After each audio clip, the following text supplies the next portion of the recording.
Hello, welcome to Unicorn Princess Tarot. So, ito yung reading natin for Earth Sign, Taurus, Virgo, and Capricorn. Take only what resonates, guys. Hindi to magre-resonate sa lahat, Normal yon. Hindi talaga magre-resonate sa lahat. Kasi hindi naman to personal reading. If you want, pwede kang magpa-personal reading, Jing Tarot Reader. Search mo na lang siya sa Facebook. Ayan. Feel free to comment down below. Sobrang ma-appreciate ko yan, guys. Hindi nyo lang alam. Kahit yung mga heart-heart lang smileys. Kasi nakikita ko, wow, ang dami sumusuporta sa akin. Ganun. So, malaking bagay. Sana po ay mag-comment kayo sa baba. Anyway, for Earth sign, Taurus, Virgo, Capricorn.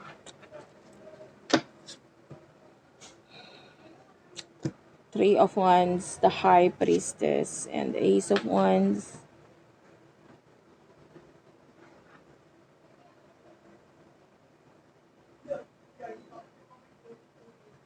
I can see a new beginning. May babalik sa buhay mo. It's a soulmate.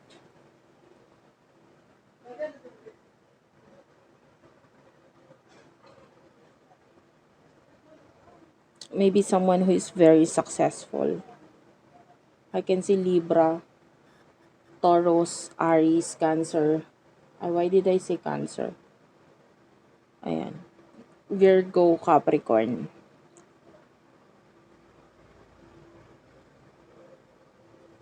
May babalik sa buhay mo. It's a bossy kind of energy. I can see Virgo. May distance sa inyo nitong taon to eh. Pero may new beginning na possible na mangyari sa inyo nitong taong to sa pagbabalik niya sa buhay mo.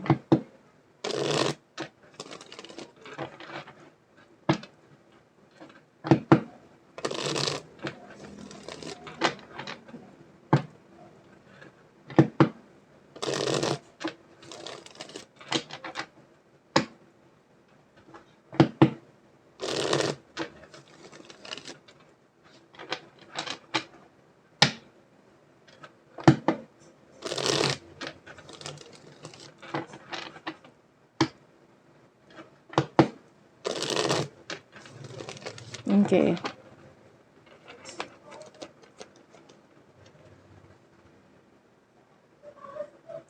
Two of Wands is here. Temperance. Two of Coins. One more card. Two of Swords. That's an angel number for you. 222. Yun lang, ang naiba lang, apat yung card na nagpakita. Isa lang yung naiiba, which is the Temperance. At tapos yung bottom of the deck is the Hierophant. Parehong major arcanas. So, the angel number is 222.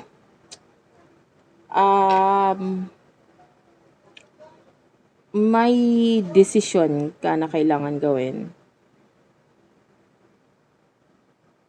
I feel like kailangan mong i-priority yung plano mo. Okay? Kailangan ibuhos mo lahat dito.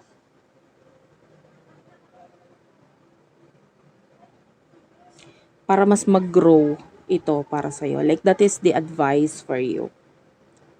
Diba? You have to balance your life. Mas mababalanse mo yung buhay mo, yung sarili mo, kung magfo-focus ka muna dito sa isang bagay na ito, na maybe may kinalaman sa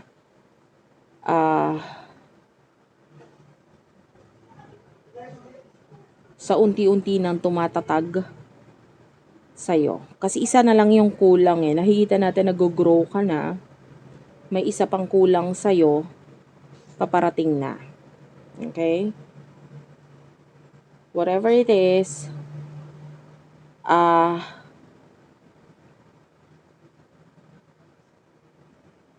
may mga bagay kang kailangan itapon. Tanggalin. Okay? Tinanggal mo na yun eh. Pero yung iba, hindi pa. Iniintay mo pa lang or kailangan mo pa lang tanggalin sa buhay mo yon.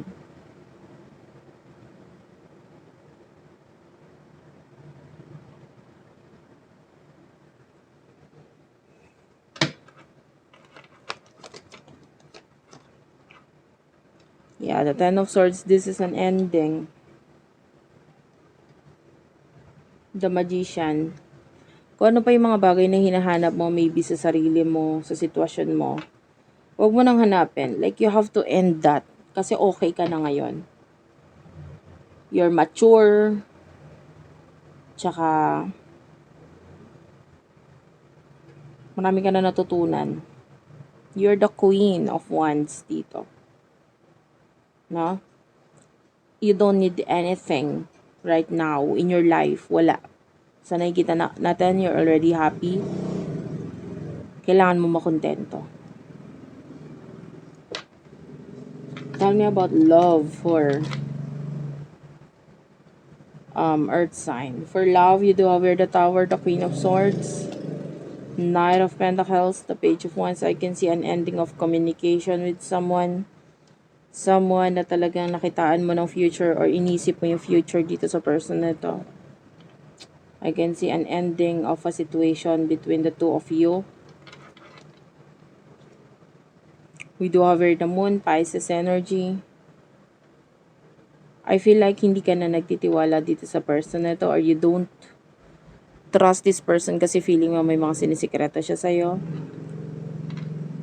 So, nakakita ko ng ending sa communication ninyo. Basta ang focus mo yung stability mo, career mo. Yeah. So, how about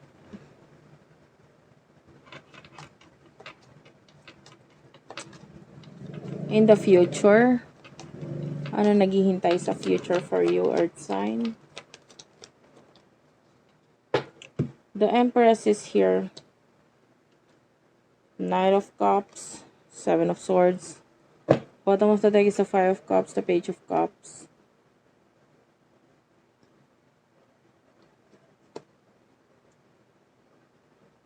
I can really see new love coming.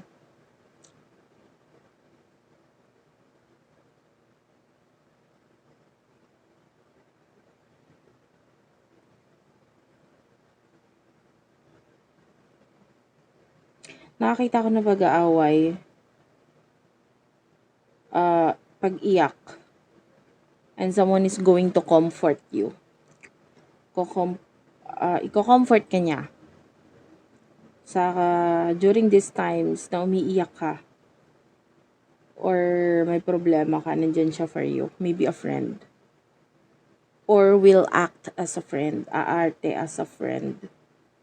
To help you na ma-overcome mo yung mga problema mo. The Empress, you're looking so beautiful, sexy. You do have this talino, galing, diskarte na hindi kayang tumbasan ng iba. Kasi kung nasaan ka man, nag-grow yung situation mo sa paligid mo kasi nandyan ka. Like you're a queen who don't need a castle. Alam mo yun? You're a queen, babae man or lalaki, na hindi mo kailangan ng kastilyo. Parang, ikaw yung person na kaya mong yumaman or maging successful on your own. 'Di ba? Hindi ka tulad ng iba, 'di ba? Na parang lumaki ka na kasi sa ganito, ganyan. Ikaw kahit dalhin ka sa paghihirap, kaya mong iangat ang sarili mo. Sa future, ganun din. Kahit saan ka dalhin. Knight of Cups, Seven of Swords.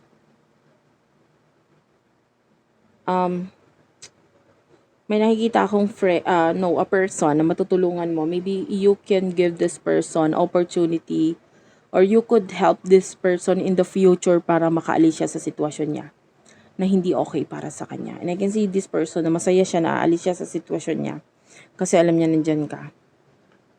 Okay, so thank you for watching. I love you all and bye-bye.